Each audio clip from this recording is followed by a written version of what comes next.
What's going on, guys? This is my Mark 7 Ford Fiesta 1 litre EcoBoost. Well, actually, at the moment, it's more like a 0 litre EcoBust because there's no engine here and it's pretty broken. I got this car crash damage from a salvage auction, and when it got dropped off, it didn't run. It only looked like minor damage to start with, but after diving into it and doing some diagnostics on the engine, I found out there was a serious leak from the cylinders to the cooling system. Overheating issues with these engines are well documented, and the procedure for repairing them is very difficult, especially with the engine in situ. So I decided to remove it, and then I could either just replace it, send it away to be repaired, or repair it myself. Now, you guys know what I'm like, so obviously I'm going to repair it myself. I know what you're thinking, I'm crazy, but there's a couple of good reasons why I'm going to do that. The first is that it creates a lot more and a lot better content for the channel. I also get to learn a lot more about how these engines actually work. Now, a lot of people said it would be way too difficult, but speaking to some people that I know, and also quite a few people that reached out to me on Instagram or through YouTube, I've decided that I can do this, because I'm the type of person that if you tell me I can't do something, I'll just show you that I can.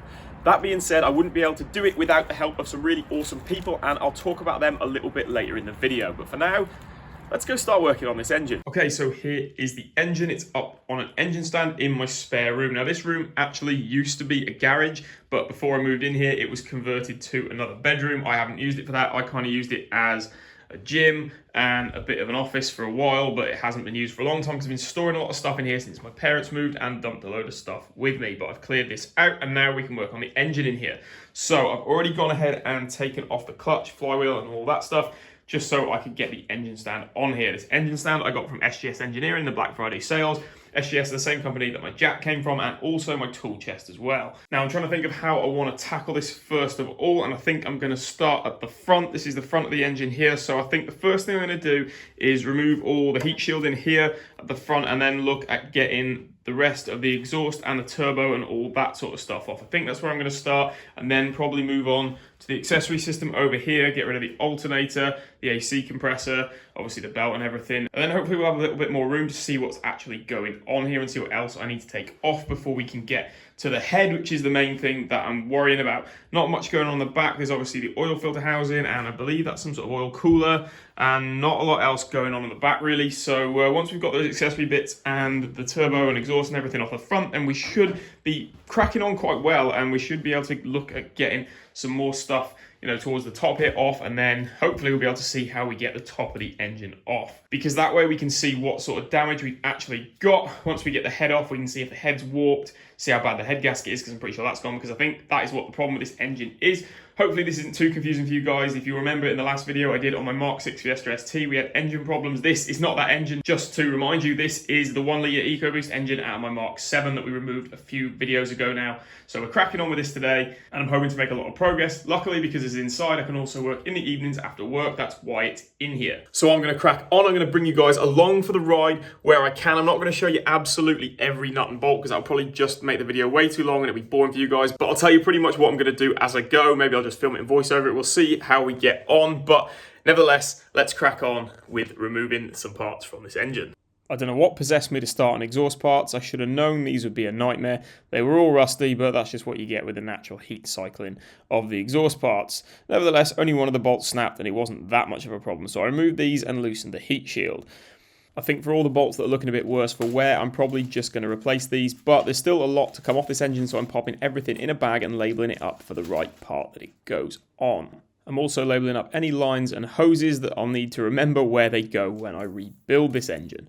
Next thing was to spray down the O2 sensors with some penetrating fluid and then try and remove these. The bottom one wasn't too bad, but the top one did give me a bit of grief.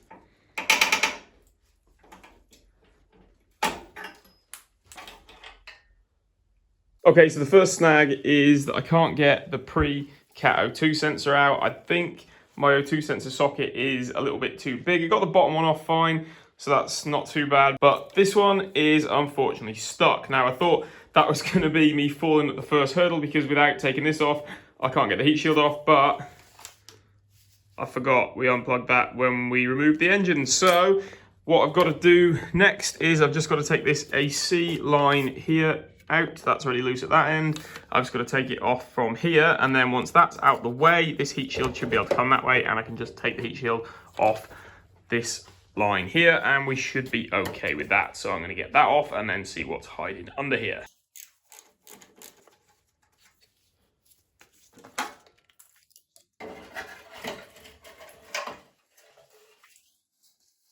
Obviously I can't get through there, but oh well, that can stay up there for now.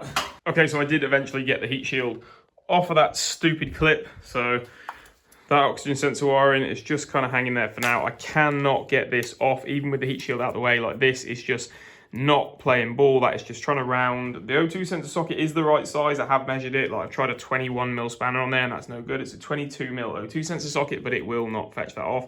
It's just trying to snap my socket all around this. So I think once I've got this exhaust piece off, I'm going to try some heat on that and should be able to get it out that way, but I don't want to do that while it's on the engine. So for now, I think the next step is going to be to try and remove that pipe from the turbo and to remove the turbo. Oh my God, look how cute this little, like this is the turbo. This little thing here. See? That is tiny. But never mind, we're going to try and get this off next. Actually, just quickly, that's the cat, I'm guessing. Oh yeah, one of those snapped, so that's a pain in the ass, but I can knock that out and get another bolt for that. But yeah, that is the cat, like the size of the cat. And then this is the tiny little turbo. The cat is bigger than the turbo. Okay, the next thing I'm going to tackle is removing the downpipe with the cat on from the turbo. Now, there's just 4 nuts that hold this on. Now, it's a little bit strange in that there just seems to be a stud through into the turbo and then a nut holding this pipe to it. So I'm not sure what's going to let go first, whether the stud's going to wind out of the turbo, whether this nut's actually going to come off the stud from this side.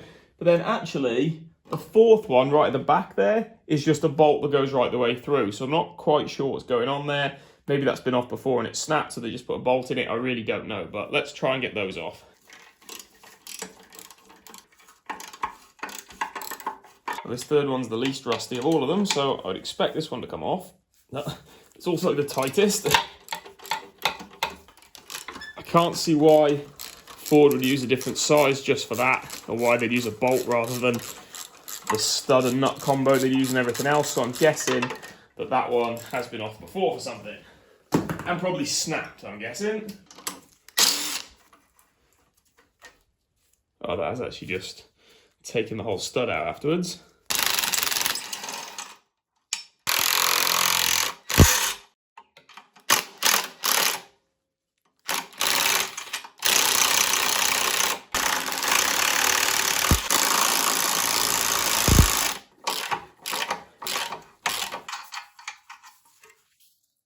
Right, okay, so this one is not playing ball. That one is wedged in there. I can't get it off. There is a little star bit on the end that you need an E6 socket for. I do have one, but as soon as I put it on there and tried to wind it out, it just snapped off. So that's going to have to stay there for now. I think what I'm going to do is just try and take that whole exhaust and turbo assembly off as one. So I've disconnected the, I believe this is the oil feed line for the turbo. It's just a banjo bolt that holds that in there. So I need to disconnect the oil drain, or return rather, from the turbo, which goes back down, I think somewhere in there into the sump. And then the next thing would be, what else? Oh, okay, so there's this stupid heat shield here that is attached to the cat. There's a little bracket there and a bolt around the back there. So same as these ones here, really. There's no chance of me getting onto that. This heat shield is held in by a few bolts here and there. So I'm gonna try and remove those. Then the bottom of the cat, that pipe is a bracket round there. So I'm guessing I'll take that off, get those heat shield bolts off, and then unbolt that branch from the turbo. And I'm hoping that whole thing will just come off. So that's what I'm going to try next.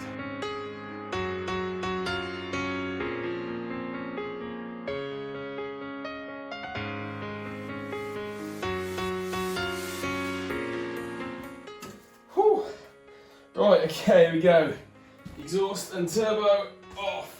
Okay, so that's the turbo, the downpipe, and the cat all off, and it was actually fairly easy. The studs just wound out there, the nuts are still on the studs. I think for all the stuff like that, if I can, I'm just gonna get new studs, new nuts, just when this goes back together, just because that'll make things a little bit easier. So all that stuff is down here. Now that this is off, it means I can actually have a go at this. I'm not gonna do it now, I'll have a go at this later, but basically I'm just gonna wind 2 nuts onto there, back them off against each other so they're really tight, get a load of heat on this, and then try and wind that stud out. If you don't know what I'm on about, I will show you later on in the video. So yeah, anyway, that is that assembly off. So now I'm going to move on to getting some of these accessory parts off, like the alternator and the AC condenser. And I'm guessing, is that the water pump? I think that's probably the water pump, because that hose that comes out the back of it goes off into there somewhere. So that's the next job.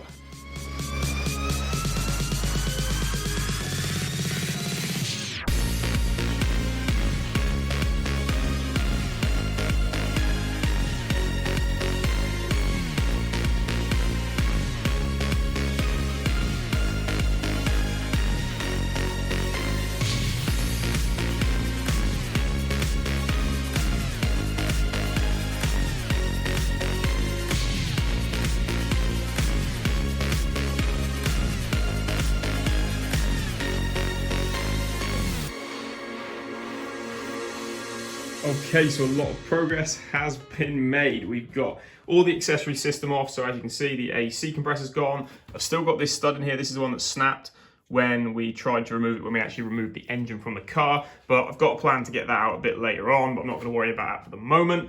The alternator's off, and obviously the water pump as well, and then I've taken the thermostat assembly and all the piping that ran with that off as well. So that is this side of the engine pretty much done for now. I'm not really worried about all the oil feed and returns and coolant lines and stuff like that that goes with the turbo, because it's not really in my way where it is there. So unless I feel like I really have to take that off later on, I'm probably going to leave those things on. So like I said, that is pretty much it for this side of the engine right now. We're going to move up to the top, and I think I'm going to start by tackling the inlet manifold and this inlet pipe in here.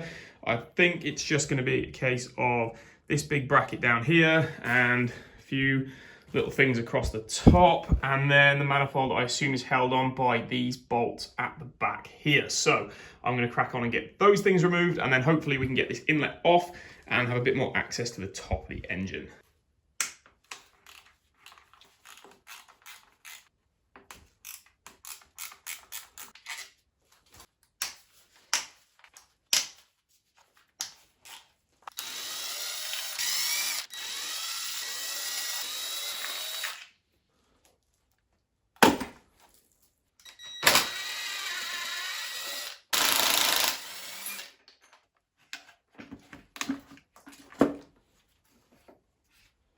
Okay, so that's the inlet manifold off, and we're really starting to make some progress now. There's not really too much more that needs to come off. There's a few little things like some hoses and pipes and stuff, and electrical connectors and whatever else that runs over the top of the engine that I need to get off. I've still got the chains on here. I'll tell you why in a little bit, because there is a good reason why they're still attached. Now I'm taking a look at one of the bits that makes working on these engines so hard from what I've heard, and that is getting off this crank pulley, because you need to remove the crank pulley to get this cover off. Like, this whole piece down this side of the engine is the timing belt cover, because there's something quite a bit different about these engines. The timing belt inside is actually a wet belt, so it's submerged in the oil.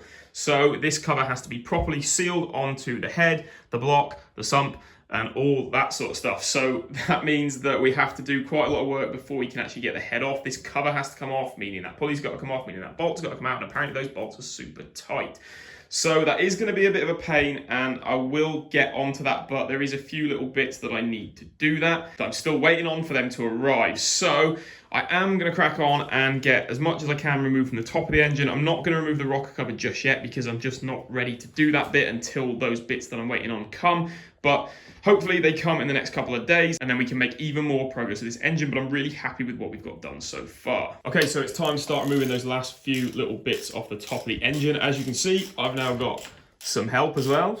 So Ash is just working on removing the bolts that hold the fuel rail and the injectors in, and I'm going to remove this vacuum pump here. Now, I've been told that you need to be careful with this, because if you snap any of the little fittings on this vacuum pump, then you just have to buy a whole new pump, and they're about £450, so I've been told. So I'm going to be proper careful on doing this, and you're going to be careful on doing the injectors, right? So there's a load of vacuum lines and things that attach to this vacuum pump, so I'm just making sure they're all completely free for when I remove it. So looking at the way this thing works, there's like a little bit that twists down here, so I think you have to turn it and then pull it out, I think. Oh no, never mind. Oh, there's a lot of stuff going on in there. Right, okay, so we've got the fuel rail loose, so we're just going to lift that out. Now, there is quite a bit of fuel that's come out of here. I think this actually just lifts off the top of the injectors, so I'm just going to make sure we're not dripping any fuel anywhere. There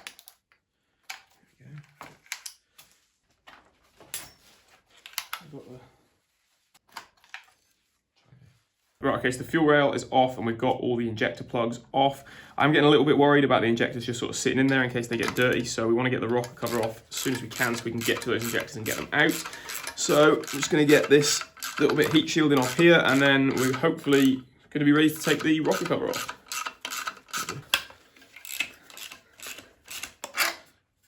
Right, okay, so we're just going to start loosening all the rocker cover bolts. We'll remember to take the oil cap off now, because otherwise I'll forget, and the dipstick as well. So, yeah.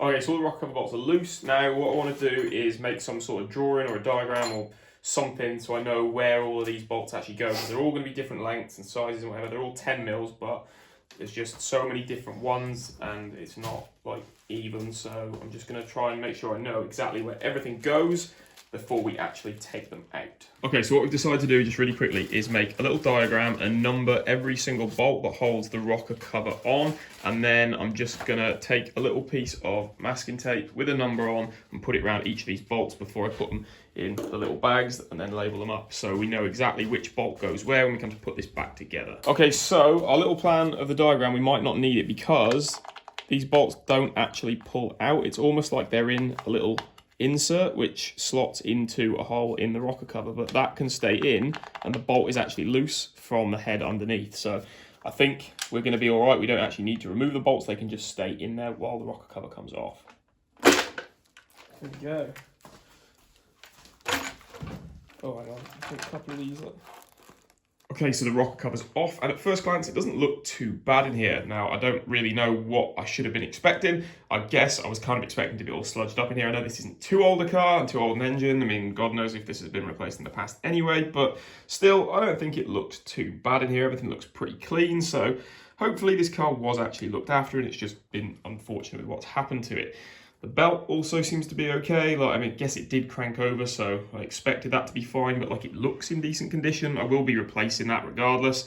But yeah, overall pretty happy so far. But unfortunately, that is going to be as far as we can go in this video, and that's because the next step with this is to actually time this engine up and get a load of locking tools on here to make sure this engine stays in time once we take the head off and that cover off and all that sort of stuff. And that is a very lengthy procedure. It's quite difficult. I've got a lot of research to do on how to actually do it. So I am going to wait and do that in the next video that you guys are going to see. But before we end this video, I just want to say a massive thank you to a couple of guys that have been really helpful with this whole process so far. The first of which, his Instagram is SnotRocket Fiesta. He's doing a really cool build at the minute. He's putting a K20 in a Mark 6. That is awesome. He's always helped me out with any technical questions I've had on not only this car, but also on my Fiesta ST as well. So thank you very much to you. And also a massive shout out and thank you to Airborne_Globe_Trotter. Ollie has been a massive help with everything on this engine so far. He's done a rebuild on one of these recently, and he's been helping me out with everything from telling me what parts I need to order, what tools I need to get, and even sent me the procedure for timing up this engine before I go ahead and remove the timing cover and the head in the next video that we'll do on this engine. So thank you, Ollie. That is so much appreciated. Like, I can't thank you enough for every little bit of help and advice you've given me so far. Like, it honestly means the world to me. So you two guys, thank you so much. So to all you guys that are watching this video, then please go and show those guys some love, follow their Instagrams and support the people that support me and the channel, because I really couldn't do this without them, and I also couldn't do it without each and every one of you guys. So thank you to all of you for giving me the support and the confidence to go ahead and do something like this, because without your guys' support, I just wouldn't be doing it. So thank you to each and every one of you, and especially to those two guys who I've just mentioned. But for this video, unfortunately, it is time to end. So thank you very much for watching, and I'll see you next time.